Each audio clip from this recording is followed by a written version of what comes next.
I should have been dead after that car crash. And to see the power of Jesus work supernaturally through me tells me that he had a bigger plan for my life. Seeing God take something that was so awful, miserable, scary, to see him take that and use that for a great testimony was pretty incredible to me.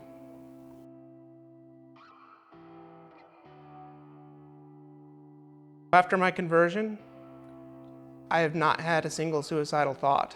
Jesus took that all away. I thank him for that.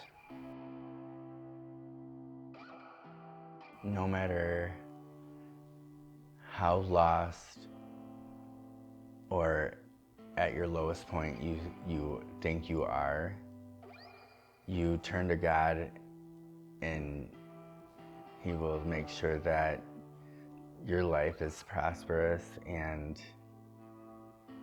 amazing.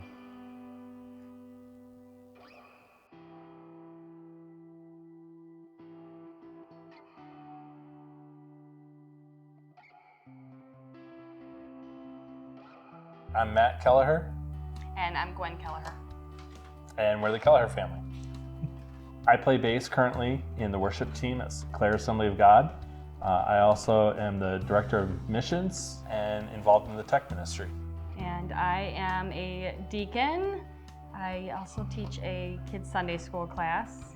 We were married in 1996, and we were both college students at Central Michigan University. We were both leaders in Chi Alpha Christian Fellowship, the college campus ministry of the Assemblies of God. Spring break was going to be coming up, and we wanted to do like an alternative spring break where we didn't do any traditional, not that we had money, frankly, anyway, because we were poor college students and married, so double whammy, but we wanted to do an alternative spring break and do a missions trip. We knew a Chi Alpha alum and CMU alum, his name is Kirk Priest.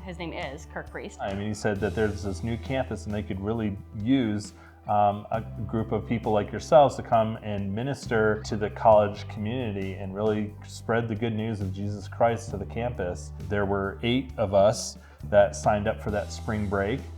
We got started pretty early in the morning. Yeah, I think totally it's like 22 hours if you stop for like a few breaks. So it's a long drive from Mount Pleasant, Michigan. We were so, and still are, just passionate for God and to spread the gospel and make a difference on campuses, because we know that there were college students everywhere wanting to live this party lifestyle, and we were trying to show them an alternative to that, a relationship, and what a relationship with Jesus might look like. And so we started driving. There were 2 cars and 8 of us, so we had 5 people in our van, and then we had 3 people in a car that kind of followed, like our trailing car. It was myself, my wife Gwen, my cousin Eric, who was also going to Central Michigan University at the time as well. Some of our best friends that we were going on this missions trip. I don't know how we all fit in the van though. How did we fit 5 people in there? Driver is the passenger, and then we had taken out the middle, and this will be important to note later on, we'd taken out the middle and put luggage and a cooler, just a bunch of stuff, and then there were 3 of us in the back seat, sometimes with seatbelts and sometimes not with seatbelts. That's how we fit that, and then the other 3 were in a car behind us. Driving for a really long time. It was mostly Matt driving and another person named Chris they would trade off and on. And then it got to be pretty late. They were really tired. Eric took over driving, which is Matt's cousin. He took over driving. We're thinking it was about probably 1 o'clock like, in the morning yeah, or so. like I mean, we've been driving all day, if you can imagine, to get down there. And I was exhausted from driving. I couldn't do it anymore. And my buddy Chris was exhausted. It was his mom's van that we were borrowing. Eric's like, hey, I can drive, no problem. Even though it was 1 in the morning and we were so tired. And so you guys had fallen asleep. And my job in the passenger chair was to keep the driver awake, like trying to prod my cousin, be like, hey, stay awake. We're almost there. We're like an hour and a half or so from USL. I remember falling asleep, trying so hard to fight to stay awake, to keep my cousin awake who was driving. I remember just falling completely asleep, and then next thing I knew, I heard some noise and I like jolted awake, and it was the most surreal thing that I'll never forget it. It looked like that scene from Return of the Jedi with trees flying at us from at both sides, and seeing the car's headlights like driving off the side of a road because my cousin had fallen asleep at the wheel. And so, the car had drifted. And if you've ever driven in Louisiana, they have these big like ditches. They call them culverts. And we had totally fallen into one of those culverts and rolled the vehicle. I just remember my cousin screaming, what have I done? What have I done? In that flight or fight moment, I'm upside down, he's upside down. We're in this culvert. Fortunately, I don't remember there being any water, but we were like sideways. The way we landed. It was just amazing that I'm, trying to get out of the vehicle, and it was just the surreal moment. Everyone in the back, what did you guys do? You jumped out? Yeah, so we were not buckled. So when I mentioned all the luggage and all the coolers and everything, all that's flying, hitting us, moving all over the place. And luckily, while the front glass was shattered and caved in, the side windows of a minivan can just pop out. So we were able to move that and just crawl out of the side. The people from the car behind us came up because they unfortunately had to watch. They saw the whole thing like friends in slow motion. They said, seeing us drive off the side of the road and flip the van upside down.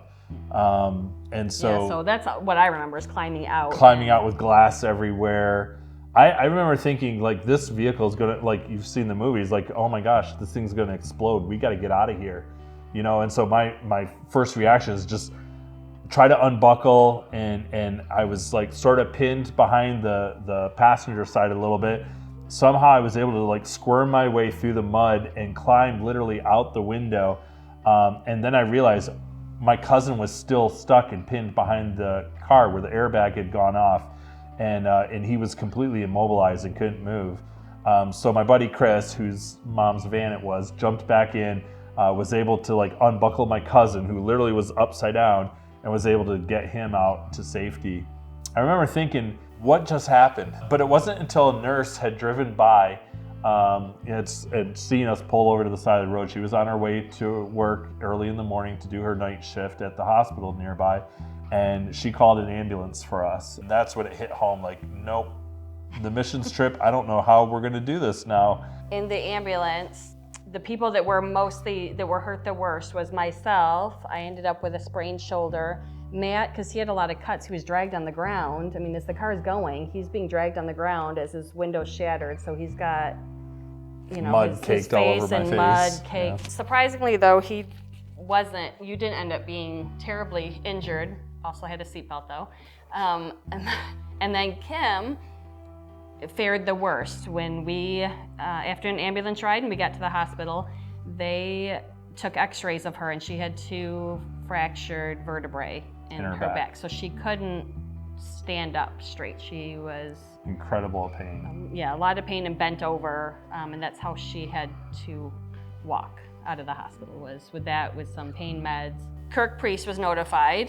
He found a local church that people came over from that church, picked us up from the hospital, paid for pain medicine, and then took us back to a house where we could get cleaned up, and then Kirk was gonna come over and get us. Well, then the real question became like, what do we do? I mean, we were on this missions trip, and we were thinking, we've just been through this horrible, horrible accident, and through a miracle, none of us were dead. The first thing that the driver of the car behind us came out, he asked, who's dead?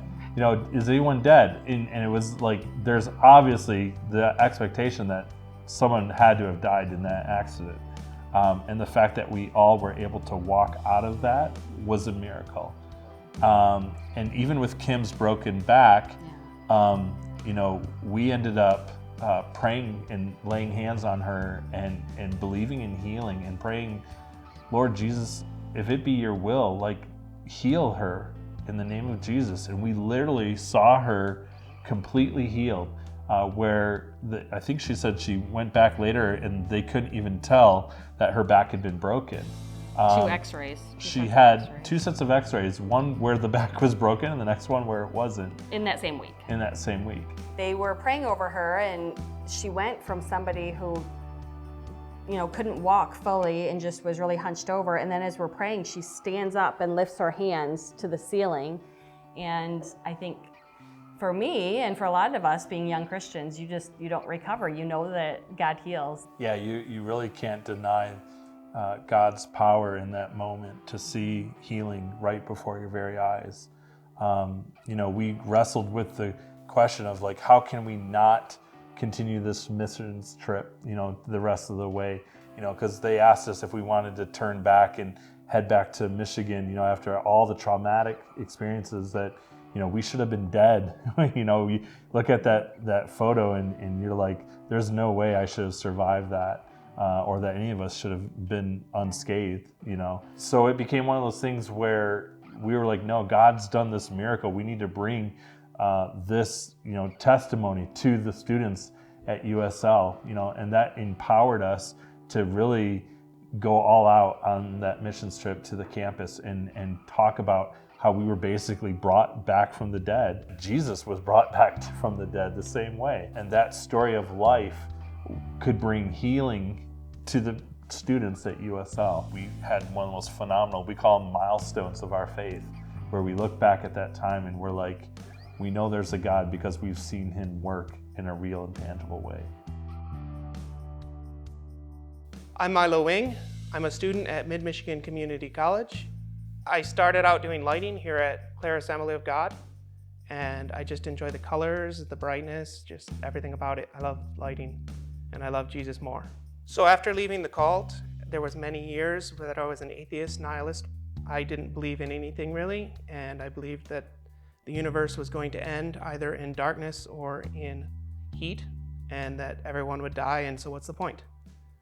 And I believed that for many years. I was suicidal at times, and even when I wasn't a believer, Jesus helped me through that and prevented me from offing myself, amongst other things. I slowly had a change of heart on various different aspects of my life, and just one thing at a time. One thing changed, and then another thing, and then before you know it, I had similar beliefs to that of a Christian, but I wasn't a Christian yet. I would actually ask God, if you're real, please show me a sign, give me something that would let me know that you're real. I prayed similar prayers. I prayed the prayer, the salvation prayer, and I never felt any different. Nothing really changed because I didn't have a belief in Jesus. And one day, I was driving down the road. All of a sudden, I broke down in tears, and all I could think about is Jesus and all of the sin I had done, and I had, in a more lengthy prayer, confessed everything that I did wrong that I could recall, and I do believe I was saved on that day. Since then, I have been slowly striving to become more spiritually mature. I started attending a church at the school I was in at the time.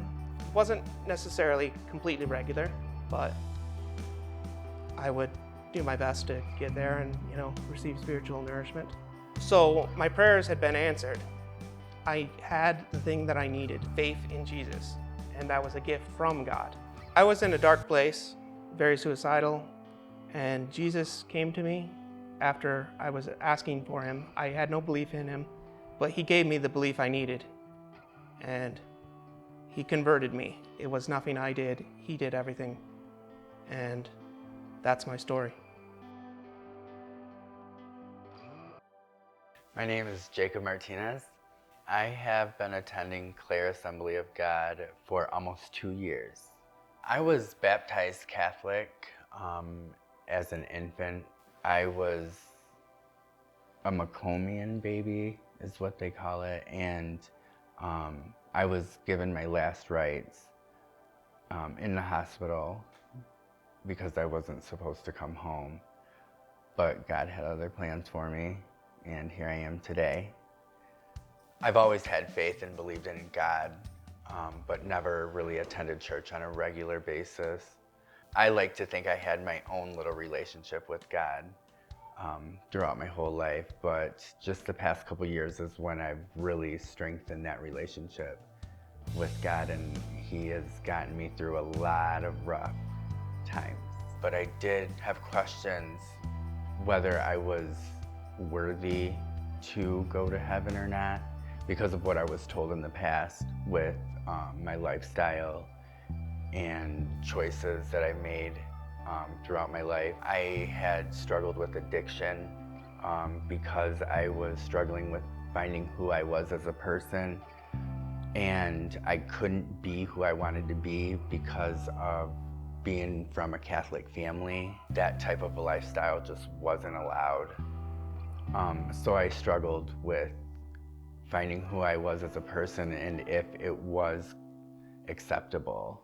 Having faith in Jesus Christ, if that wasn't gonna get me in the gates of heaven, then I would have to figure out a different way, which I have tried, and there was no other way for me. And so I just told myself that God doesn't make mistakes, and if this is who I am, this is who I am, and I think that he's gonna love me and accept me for who I am.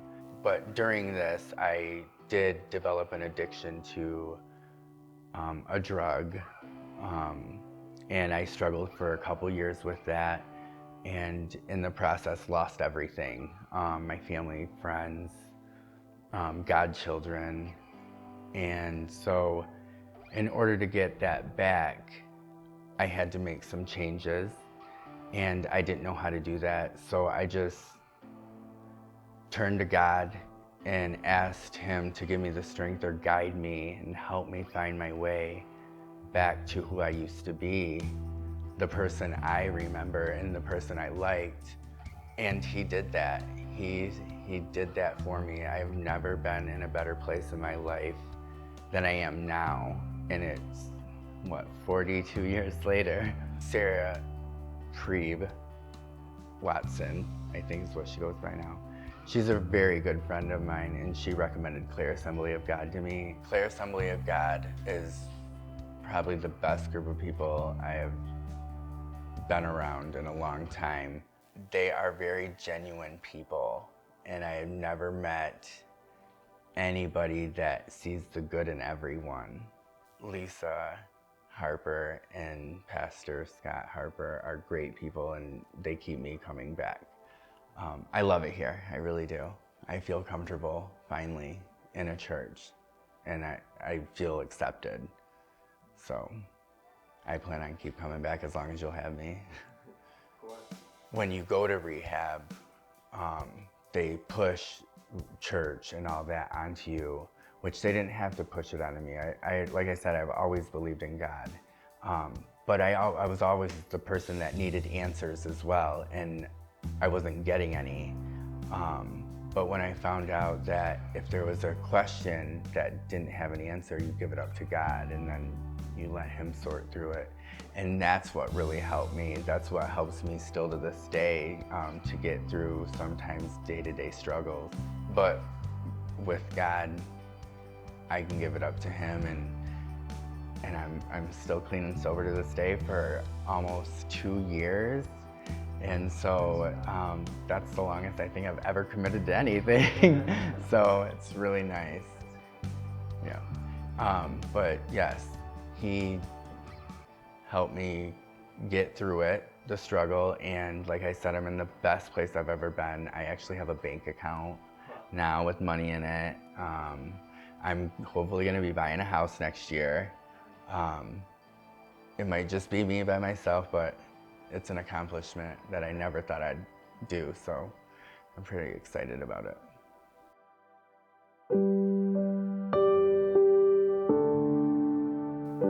There's an old saying, don't judge a book by its cover, and I think that's how I live my life now. But unless you really know someone's story, then you really don't know them at all.